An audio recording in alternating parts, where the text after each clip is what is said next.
morning, good afternoon, and good evening, everyone. I'm Zodi Ibrahim from Jimma University, Ethiopia. On the behalf of my team, I'm here to present some key findings and lessons we have learned from one of our projects entitled Effectiveness, Acceptability, and Feasibility of Co-Delivery of two mass drug administration with partial integration of three health complementary health intervention, which is an implementation research in Ethiopia. Here are the team members. My presentation includes a very brief background, study objective, and methods. Then I will present a few key findings, then promising practices, the lesson learned from this project, and then finally the implication for policy practice and the future research. So as we all know, the roadmap for NTD, ending NTD by WHO encourages countries to adopt integrated approaches which facilitate co-delivery of essential NTD interventions. Similarly, the Ethiopian National Strategic Plan for ending NTDs or neglected tropical diseases also pays greater attention to integrated approaches and the use of a common platform to deliver essential NTD service, including mass drug administration in areas where the diseases are endemic. Additionally, the integration of very effective and well-planned social and behavioral change communication is very essential. And findings are, there are now clear evidence that integration is very useful for many reasons. It improves the outcomes, the health outcomes, improves the efficiency and effectiveness, and most importantly, the better management of the programs. Yet in Ethiopia, multiple health campaigns are occurring each year without or with little integration and coordination among the several health campaigns.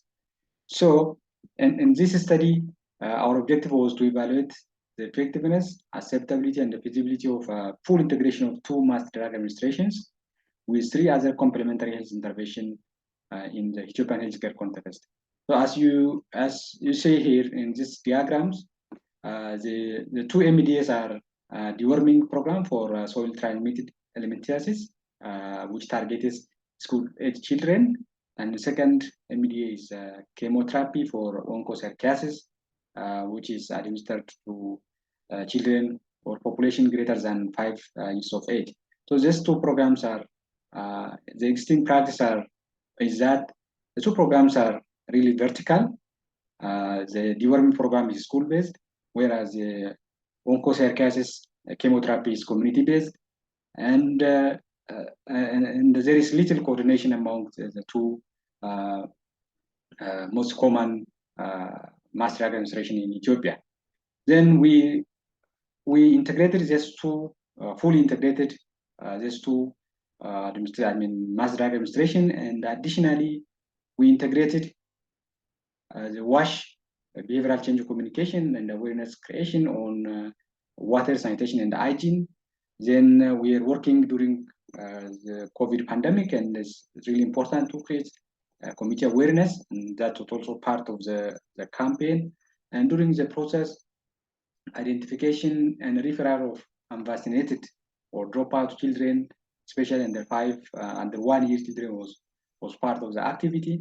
So these are the package that we co-delivered to the community-based using community volunteers and under the leadership of health extension workers. And the health extension workers are community workers or frontline workers in case of Ethiopian healthcare system. The study location was Jimma area, and Jimma is one of the zones located in Oromia regional state. And we just selected 5 districts, and from each district, 2 villages were part of this study. And so the study was conducted in 10 villages, which were co-endemic to the two diseases, the onchocerciasis and the soil transmitted helminths. Overall, the study process is based on the REAM framework, which is the reach, the effectiveness, adoption, implementation, and maintenance. And this we framed our entire intervention based on this framework. And in terms of the study process, the formative study, qualitative formative study was we conducted during July 2021, then followed by household survey to document CAPIS, committee CAPIS, in relation to the target disease, as well as committee perception about those diseases, sanitation, hygiene, and so on.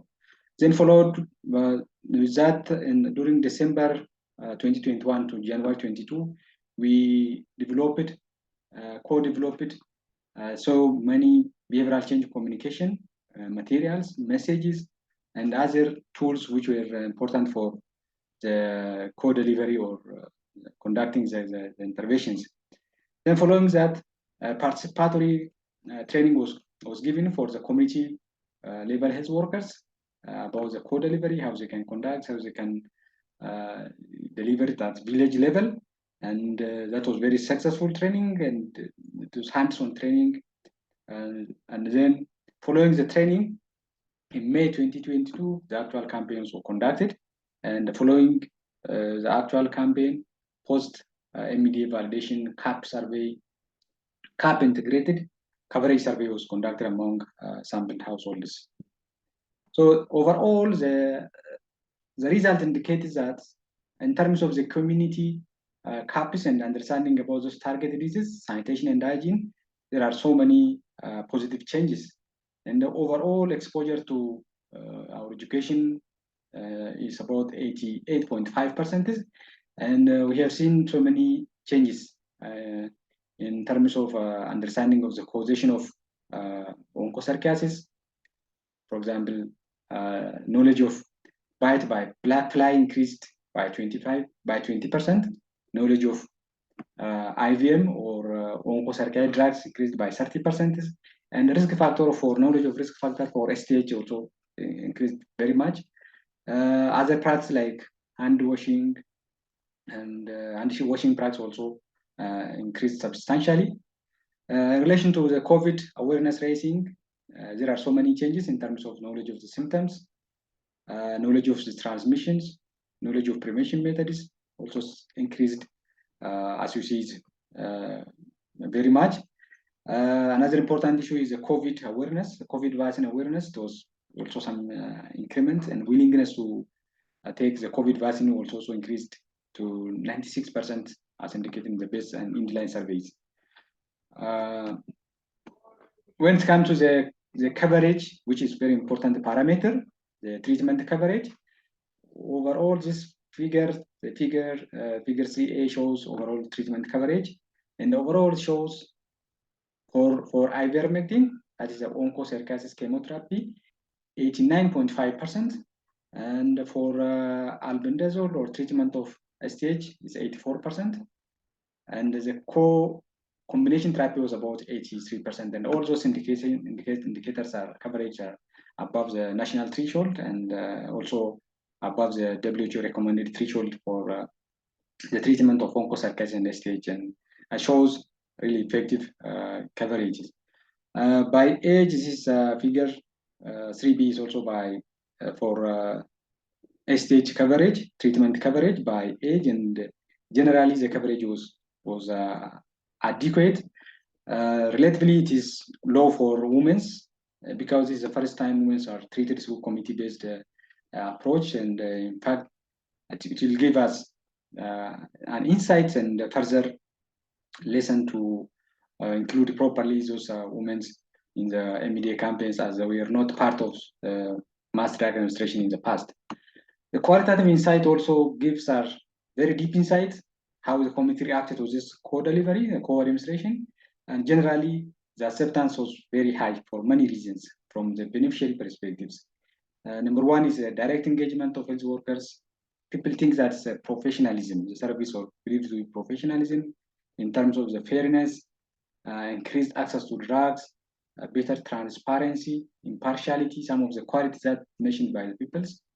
And the stakeholders also mentioned so many characteristics that enables them to prefer the co-administration when as compared to the standalone program. These are the implementation metrics. In terms of the implementation parameters, they're really very high. This is out of 5 score, and generally is above 4.5, except for perceived side effects, which is really low, and side effects also really are not reported during the co-administration, and only 3 cases were found, cases where some minimal discomfort, like 3 cases, 3 individuals were found during the in-line survey, and that was very short-lived side effects and managed at community health costs. So the promising practice we learned from this project is that engaging community level workers through empowering is very essential. Participatory and collaborative planning is very critical that we have learned.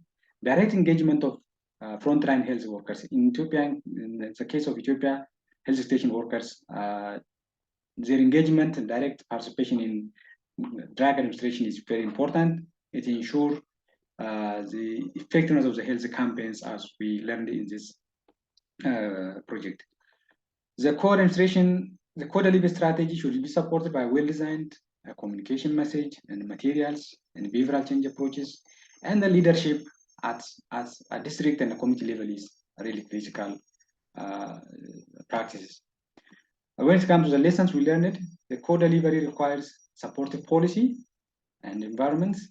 In the case of Ethiopia, the policymakers are very supportive, and that's why we believe that we are successful.